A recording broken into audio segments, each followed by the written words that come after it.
Agency चौक से बस अड्डे पर स्थित जयानंद भारती मूर्ति स्थल तक युवा कांग्रेस ने निकाला कैंडल मार्च। अंकिता भंडारी की दूसरी बरसी पर पीड़ित परिवार को जल्द न्याय दिलाने की मांग उठी।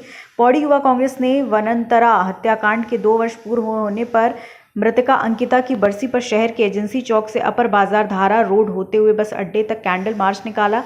बस अड्डे पर स्थित जयानंद भारती की मूर्ति के सामने 2 मिनट का मौन रख दिवंगत आत्मा की शांति के लिए प्रार्थना की। इस मौके पर युवा कांग्रेस के जिला अध्यक्ष मोहित सिंह और कांग्रेस जिला अध्यक्ष विनोद नेगी ने कहा, प्रदेश में महिला अपराधों पर अंकुश लगाने में भाजपा सरकार नाकाम रही। कहा, आज तक सरकार अंकिता भंडारी हत्याकांड के मामले पीड़ित परिवार को न्याय नहीं दिला पाई।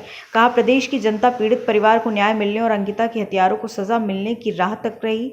कहा, प्रदेश में सरकार हत्यारों को संरक्षण देने का काम कर रही। मौजूद सभी लोगों ने एक स्वर में पीड़ित परिवार को जल्द न्याय दिलाने की मांग इस दौरान उठाई। आयोजित कैंडल मार्च में जिला अध्यक्ष विनोद नेगी, महिला जिला अध्यक्ष नीलम रावत, जिला अध्यक्ष अनुसूचित जाति विभाग श्रीकांत, युवा कांग्रेस जिला अध्यक्ष मोहित सिंह, सरिता नेगी, कुलदीप रावत, उपेंद्र रावत, भारत सिंह रावत, कमला रावत, राजेश भंडारी, गौरव सागर, ऑस्कर रावत, आयुष भंडारी, विजय दर्शन बिष्ट आदि का समेत कांग्रेसी शामिल रहे।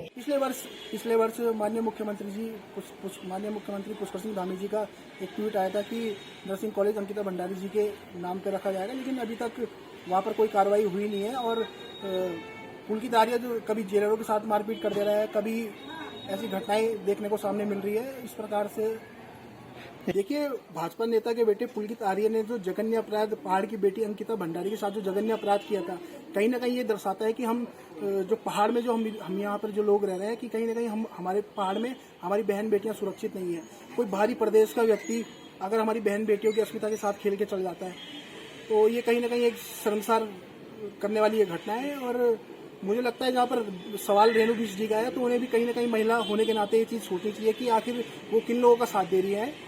और भाजपा सरकार की मंचों से बड़े बड़े वादे करती है कि बेटी बचाओ बेटी पढ़ाओ। आप देख लीजिए, घोषणा की थी कि फास्ट ट्रैक कोर्ट पर ये मामला चलेगा, पर कहीं ना कहीं हम ये समझते हैं कि जो भाजपा की जो ये सरकार है, कहीं ना कहीं बेटियां इसमें असुरक्षित अपने आप को महसूस कर रही है। अभी हाल ही में आपने कई प्रकरण देखे हैं, महिला उत्पीड़न के कई मामले सामने आए हैं। और मैं व्यक्तिगत तौर पर ये समझता हूँ कि यदि भाजपा सरकार समझती है कि हम नैतिकता और मानवता के नाते हम लोग चुप रहते हैं, यदि अगर हमारी बहन बेटी की अस्मिता के साथ खिलवाड़ होगा तो हम खामोश नहीं बैठेंगे। देखिए, भाजपा पूरी तरीके से भाजपा नेता के बेटे जो पुलकित आर्य को बचाने का और उनके जो दोषी हैं, अंकिता भंडारी के जो दोषी हैं, उनको संरक्षण देने का पूरी तरीके से कार्य कर रही है। यदि बात की जाए रेणु बिष्ट की, यमकेश्वर विधायक रेणु बिष्ट जी का पूरा संरक्षण पुलकित आर्य और उनके साथियों को है। आप बुलडोजर सबूतों को नष्ट करने का वहां पर कार्य करती हैं, आपके खिलाफ कोर्ट में कोई कार्रवाई नहीं होती है। आखिर आप किस मानसिकता से वो कार्य कर रही हैं? क्या पहाड़ की बेटियां आपकी बेटियां नहीं है? देखिए, मुख्य उद्देश्य, इस उद्देश्य से हम लोग यहाँ पर कैंडल मार्च निकाल रहे हैं। हम जो महिला उत्पीड़न के जो मामले इस प्रदेश भर में सामने आए हैं, प्रदेश भर में ये कहूँगा, प्रदेश भर नहीं पूरे देश भर में महिला उत्पीड़न के मामले सामने आए, कहीं ना कहीं ये दर्शाता है कि महिलाओं के प्रति हमारे समाज में क्या नजरिया है। और मैं समझता हूँ कि बहुत आसान होता है कहना कि अपनी बहन बेटियों को शाम को मत मार्केट घूमने के लिए भेजो। हम ये कहते हैं कि आप अपने बेटों को शिक्षा दीजिए ना, कि उन बहन बेटियों की अस्मिता पर गलत नजर न डालें।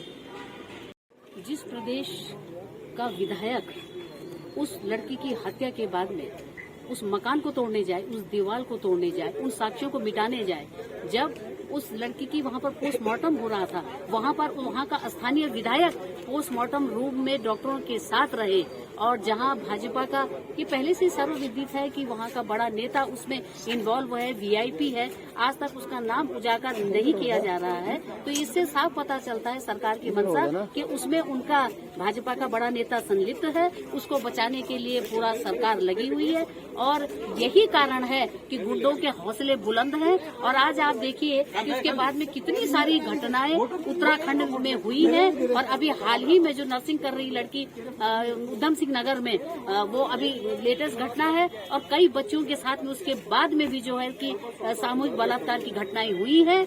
और यहाँ उत्तराखंड की अगर हम अलग से बात करें तो पूरे भारतवर्ष में हर राज्य में देखिए, जहाँ जहाँ इनकी सरकारें हैं, वहाँ वहाँ भाजपा के नेता ही उसमें संलिप्त हैं, और पूरी केंद्र और राज्य सरकारें उनको बचाने में लगी हैं। और यही कारण है कि घटनाएं बढ़ती जा रही हैं, कहीं खौफ नहीं है। और ये बड़े दुर्भाग्य की और शर्म की बात है कि ऊपर से लेके नीचे नीचे तक इनकी सरकारें हैं, लेकिन हमारा ये संकल्प है कि जहाँ जैसी घटनाएं होंगी हम उसको बचाने के लिए संकल्पित हैं और हम पूर्ण प्रयास करते रहेंगे।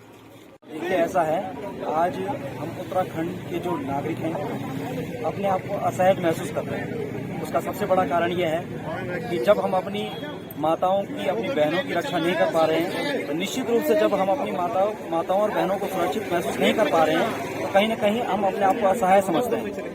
और असहाय समझने का सबसे बड़ा कारण यह है कि जिस रूप में इस प्रदेश की जनता ने सरकार बनाई और इस सरकार को इतना बड़ा सौभाग्य मिला, दो बार ये लोग रिपीट हुए, उसके बावजूद भी आज तक ये हमारी महिलाओं की सुरक्षा नहीं कर पाए। और उसका सबसे बड़ा कारण आपने देखा होगा कि 2 साल पहले वनंतरा रिजॉर्ट में हमारी जो पहाड़ की बेटी है अंकिता भंडारी, उसके साथ जिस तरह का कृत्य हुआ, जिस तरह का दुष्कर्म हुआ, उसके बाद भी ये सरकार सोई हुई है और इसको जगाने का काम हम लगातार कर रहे हैं। हमारे कांग्रेस के सभी लोगों ने लगातार प्रदर्शन किए हैं, चाहे वो आज यहाँ कैंडल मार्च की बात हो, चाहे सड़कों पर प्रदर्शन करने की बात हो, चाहे धरने करने की बात हो, लेकिन उसके बावजूद भी इस सरकार ने आज तक 2 साल बीत जाने के बाद भी अंकिता बहन को न तो न्याय दिया, उसके माता पिता दर दर भटक रहे हैं न्याय के लिए, उनकी सुनने वाला कोई नहीं है। लेकिन हम लोग आज ये चाहते हैं कि अगर आप पहाड़ की बेटी को पढ़ाने की बात करते हैं, उसको पढ़ाने की बात करते हैं, तो कहीं न कहीं आपको उसकी सुरक्षा की बात करनी चाहिए। अगर आप पहाड़ की बेटी को सुरक्षित रखेंगे तभी उनको पढ़ाने और बढ़ाने की बात होनी चाहिए। मैं आपको इतना बता देना चाहता हूँ कि अंकिता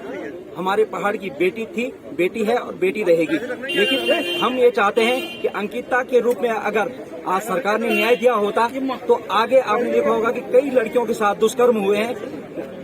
आज अंकिता को अगर न्याय मिला होता तो अन्य बेटियों को भी निश्चित रूप से न्याय मिलता, उनके साथ इस तरह का दुष्कर्म करने की कोई हिमाकत नहीं करता। लेकिन आज ये सरकार की मैं ये समझता हूँ कि असफलता है कि आप अपनी बेटियों की सुरक्षा नहीं कर पा रहे हैं। जहाँ बेटियों की सुरक्षा नहीं होती, हम नहीं समझते कि वहाँ पर कोई अच्छी सरकार चल रही है। धामी सरकार को तो तुरंत इस्तीफा दे देना चाहिए, लेकिन आज हम लोग असहज अपने आप को इसलिए महसूस कर रहे हैं, पूरी पौड़ी की जनता। और मैं कहता हूँ कि मानव जाति के लिए निश्चित रूप से शर्म की बात है, ये शर्मसार करने वाली घटना है। एक पहाड़ की बेटी के साथ इतना बड़ा दुष्कर्म हुआ और हम लोग मुख बधिर होकर बैठे हुए हैं। देखो, इस सरकार का काम है किसी तरह से अपनी सरकार को आगे चलाना, ताकि किसी तरह से झूठे वादे कर दो। आप जो है नर्सिंग कॉलेज की बात कर रहे हैं, हमने तो ये भी सुना था उस समय कि जो अंकिता भंडारी के गांव जो सड़क जा रही है वो उसका नाम भी अंकिता भंडारी के नाम पर किया जाएगा।